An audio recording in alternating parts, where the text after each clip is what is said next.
वो हाथ किस काम के जो प्रार्थना के समय भगवान के लिए उठते हैं और किसी की मदद करते समय वो हाथ छिपा लिए जाते हैं। हमें सबके दुख दर्द को समझना चाहिए, संवेदनशील रहना चाहिए, क्योंकि जब तक हम दूसरों के दुख को नहीं समझ सकते तब तक हमें हमेशा यह लगता है कि दुनिया में सबसे ज़्यादा दुख आपके पास ही है। दयालु बनिए, मानवता दिखाइए, लोगों के दिलों से जोड़ने की सबसे अच्छा उपाय यही है। एक बार एक डाकिया ने घर के दरवाजे पर दस्तक देते हुए कहा कि चिट्ठी ले जाओ। अंदर से एक लड़की की आवाज़ आई कि आती हूँ, लेकिन 3-4 मिनट तक कोई नहीं आया तो डाकिया ने फिर कहा, अरे मकान में कोई है या नहीं।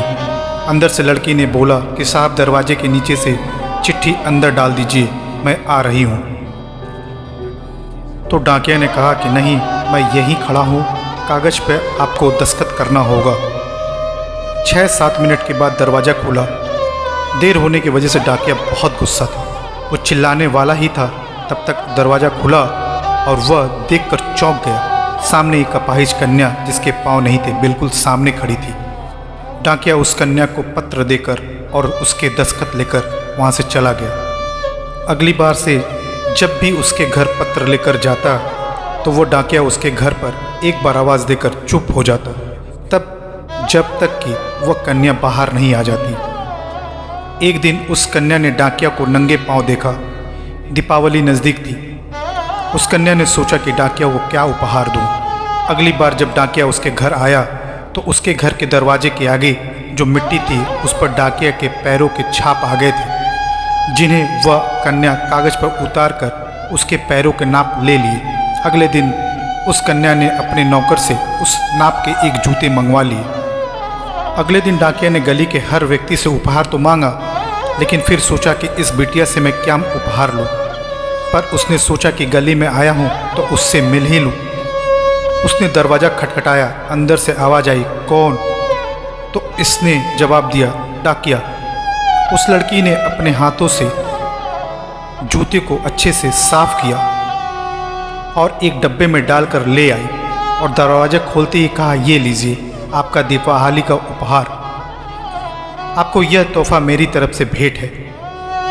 डाकिया ने कहा, तुम तो मेरी बेटी की तरह हो, मैं तुमसे उपहार कैसे ले सकता हूँ। कन्या ने आग्रह किया कि मेरे इस उपहार के लिए मना ना करें। जैसे ही डाकिया ने उस डिब्बे को हाथ लगाया, कन्या ने कहा कि आप इस डिब्बे को घर ले जाकर खोलिएगा। घर जाकर जब डाकिये ने उस डिब्बे को खोला तो वह दंग रह गया, क्योंकि उसमें 2 जोड़ी जूते थे। उसकी आंखें भर आई। अगले दिन वह अपने ऑफिस पहुंचा और अपने मालिक से कहा कि उसका तबादला फौरन करा दिया जाए। मालिक ने कारण पूछा तो उसने उस जूतों को मेज पर रख दिया और अपनी सारी कहानी सुनाई और भीगी हुई आंखों से कहा कि आज के बाद मैं उस गली में नहीं जा सकूंगा। उस अपाहिज लड़की ने मेरे नंगे पाँव को जूते तो दे दिए, पर मैं उसे पाँव कैसे दे पाऊंगा।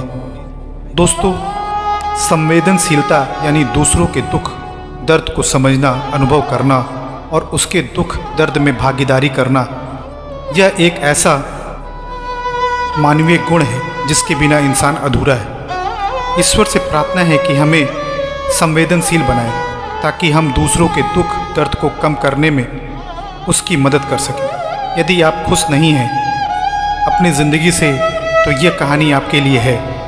संकट के समय कोई ये नहीं समझे कि वो अकेला है, उन्हें महसूस हो कि उनके साथ उनकी सारी मानवता है। तो दोस्तों, अगर इस कहानी से आपके अंदर की संवेदनशीलता को कोई बल मिला हो तो इस कहानी को ज़रूर आप दोस्तों में शेयर करें। इस वीडियो को लाइक करें और कमेंट हमें ज़रूर करें। धन्यवाद दोस्तों।